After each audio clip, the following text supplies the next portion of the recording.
Hi everyone, I hope you're all doing great. I am literally livid. I am very angry and I pray that God will help me to control myself. I read it in the news a short while ago, and I'm sure you must have heard rumors. It came as rumors, but it shouldn't be a rumor because it's there in the news. Go to Punch newspaper, you're going to see it. A couple of other newspapers carried it.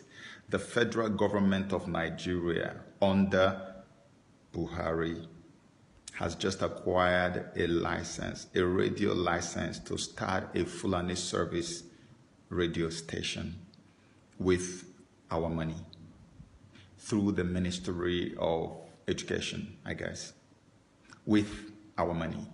They have just acquired the license and they are setting up a Fulani radio station with our money. Shortly after, they had already sat at table to negotiate with the Fulani herdsmen under Miyetti Allah to give them 100 billion. For what? Nobody asked.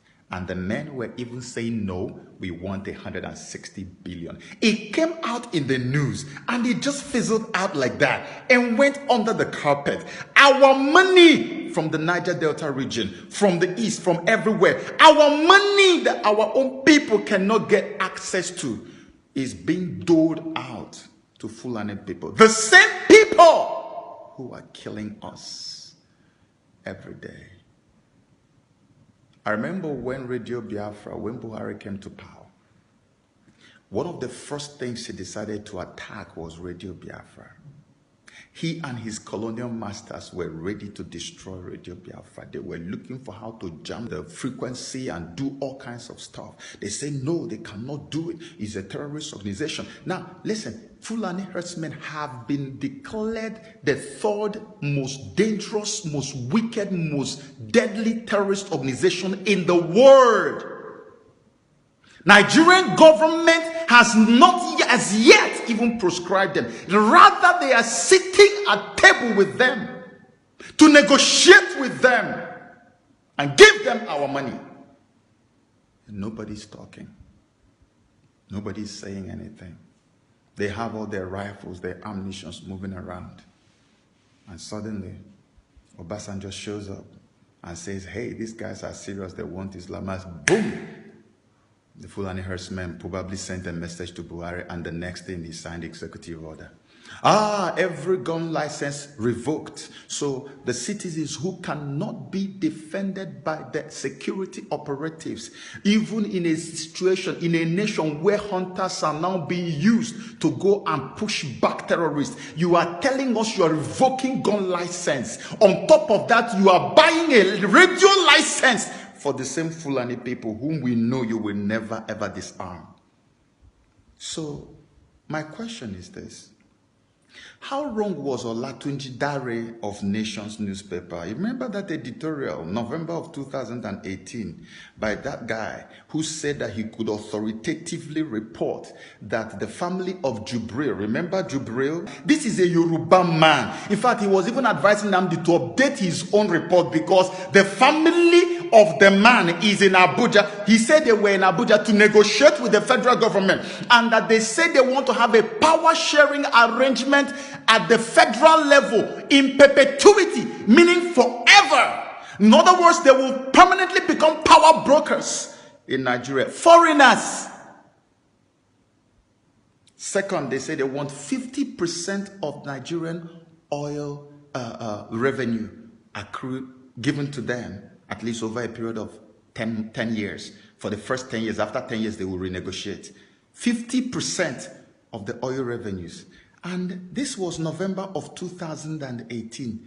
And now we are in May of 2019, and government is sitting at table with the Fulani herdsmen to give them 100 billion, and they are demanding 160 billion. Okay, so is there any dot here to connect, or there's no dot to connect?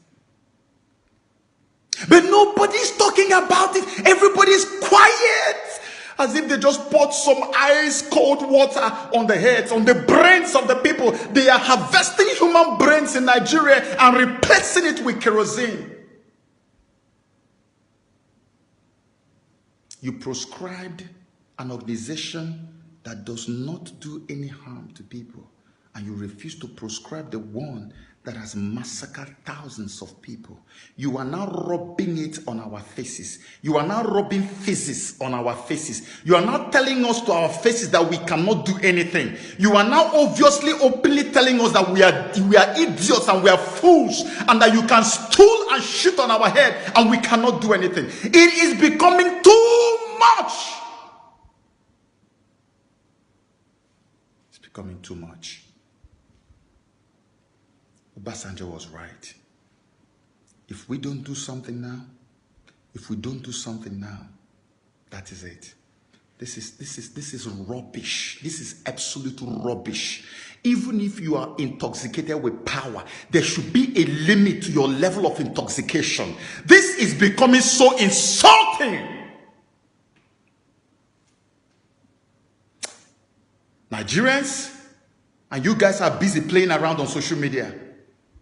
And you are busy playing around. Come on to talk, you cannot talk.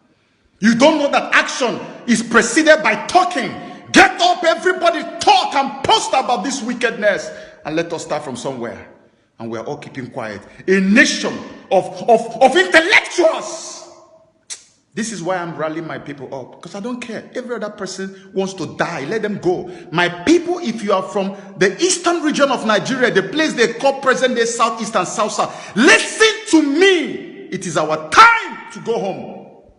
Every element of disunity amongst us, let it die.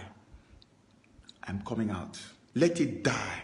We will make sure that our people are brought together, so that we can take back our destiny. These bloodsuckers don't give a damn.